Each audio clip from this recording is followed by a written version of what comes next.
And now, it's time for another Dice Tower review with Tom Vasel. Hey folks, today we're taking a look at an expansion for Trains, which is called Trains Rising Sun. Now this is actually not just an expansion, it is a standalone game. So if you don't know how to play Trains, well, hey folks, I'm about to show you. So if you already know how to play, I'll show you some of the differences, and we'll come back and talk about, is this worth getting?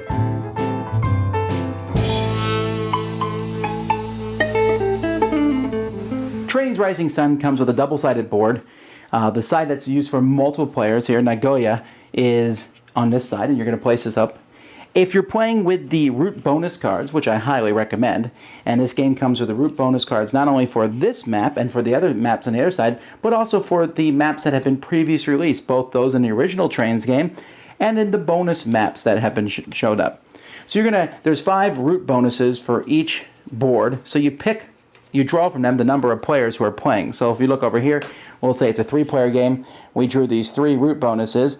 I said this first one here is A, the second one is B, and so on. And then on the board itself, I put tokens. There's an A token there, and then an A token down here, just so players have a visual reminder of how to connect those roots.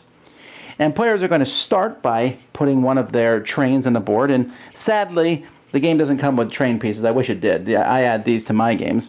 Instead, it uses cubes. So pretend this cube's a train. Choo-choo! So you can start anywhere on the board, except you can't start in one of these distant locations, and you can't start in water, although why would you? Okay, but anyhow. Each player then is going to get a deck of cards. This deck of cards is made up of 2 lay rail cards, a station expansion, and then 7 normal trains. You're going to shuffle this deck of cards, and this becomes your personal deck. Now, at the beginning of the game, you're going to be drawing 5 cards from this deck. So 1, 2, 3, 4, 5. One player goes first, and we go. Now, I look at the cards. Oh, I got 5 normal trains. I can play these cards in any order I want, and the cards can do anything. If they have any special actions here, I could do those. Or I can look at how much money. Here they give me 5 money. For that, I can buy new cards to use in my deck. Now, you're always going to have these 2 cards, the Express Train and the Limited Express Train. They're in every game. These cards will give you more money. This is the cost of this card costs 3, this card costs 6.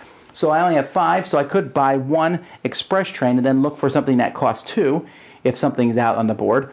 Or I could, maybe look for something else.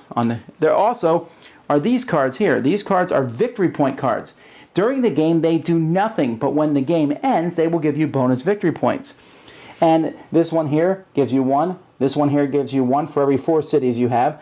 And this one gives you 6. Now, each of these also has other things. When you buy these cards, you get waste. Whenever you buy waste, there's a huge pile of waste. Waste goes into your deck, and when you draw it into your hand, it's basically garbage. Not worth anything at all. And so, those are in every game. These victory point cards and these train cards. There's also going to be lay rails and station expansion. These cards are in your hand, and you're going to be using these over the course of the game. When you play a lay rails card, you have the opportunity to put more trains out on the board. You have to put them adjacent to where you already have a train. Now, when you put these out, you also have to pay money, possibly. If you just put it out in the field, it doesn't cost anything. But to put it in a river space costs an extra coin to do it. To put it in a mountain space, the dark green spaces up here in the corner, those cost 2. If you put it into a city, it costs 1. If there's already some station markers in that city, it will cost an extra 1 for each station marker in that city. And if you put it in a remote location, let's say I put one here, and then later on put one down here in this remote location down here, it simply costs the number of points in that remote location, which in this case is 2. If other players are already in a spot where you're putting a rail, it costs an extra 1 for each player that's already there. And you get an extra waste card for each player who's already there. So that's laying rails. And whenever you lay rails, you get a waste. Station expansion cards simply allow you to place a station in any city you want. Each city has a number of possible stations. This city has a possible only 1, but this one down here can be 2. At the end of the game, these cities are going to be worth points equal to the number of stations that are in them.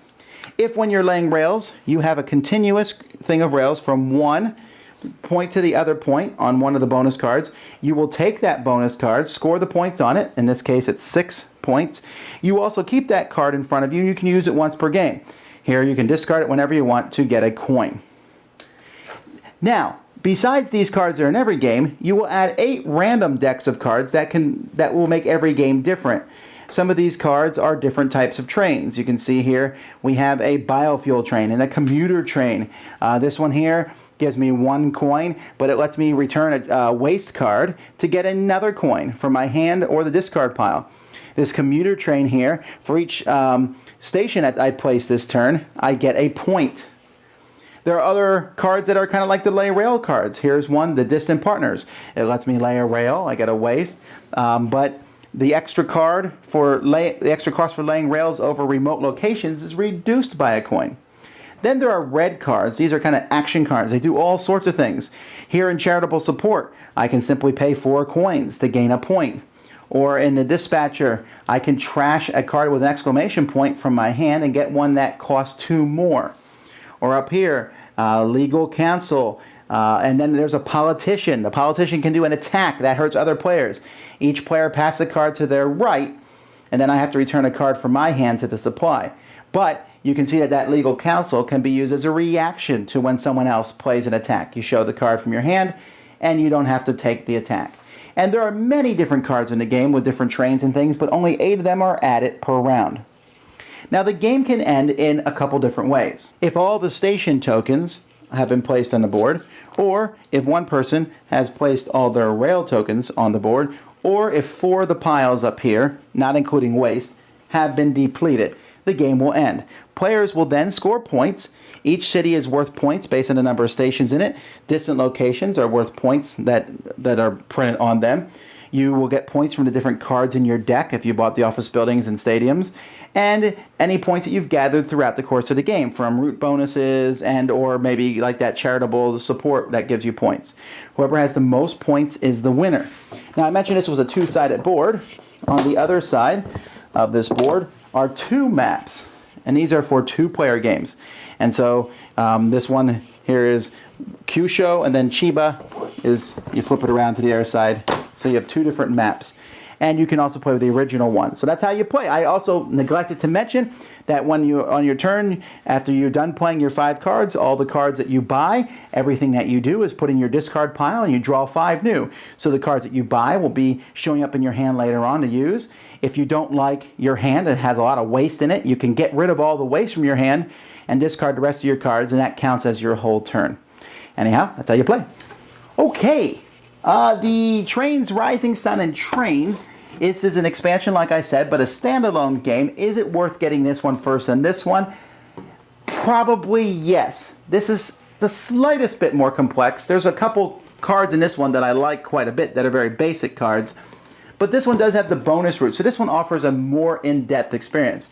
If you have trains, should you get this one? Well, definitely yes. Both of them fit in the same box, with the exception of the boards, which is kind of, you know, there's room in these boxes for all the cards, and cards for many more expansions probably, but not for all these boards. So I'm not sure what I'm going to do with my extra boards. I also have a couple of the bonus boards. Do I stack all the boards somewhere and keep them out of the box? I don't know. I'll have to figure that out. The components and the artwork and the quality, everything is good, except I hate those cubes. But I replaced mine with trains. I got those from Mayday.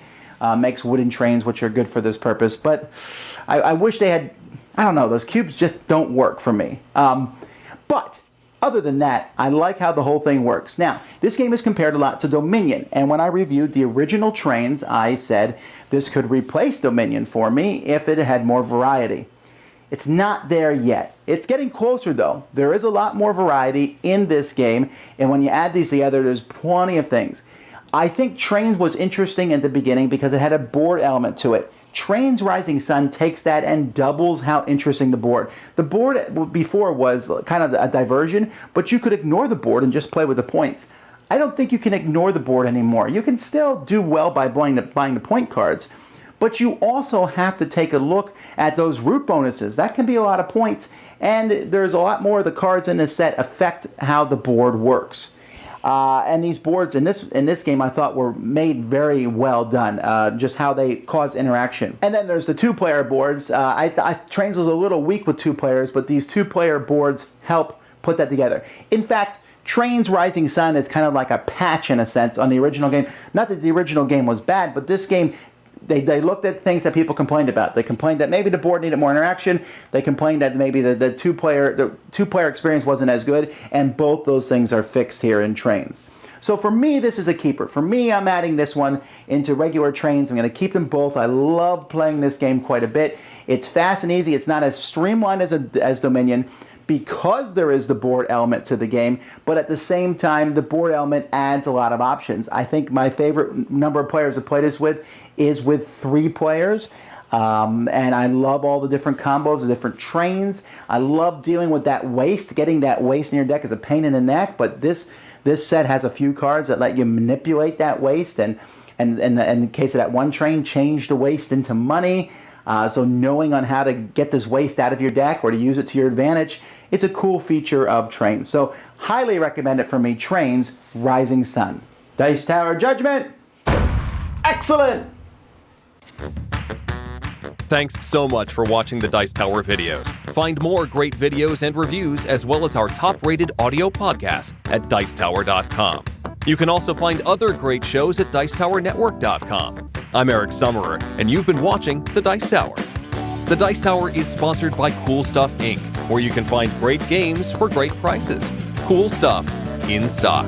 Check them out at CoolStuffInc.com. Stay.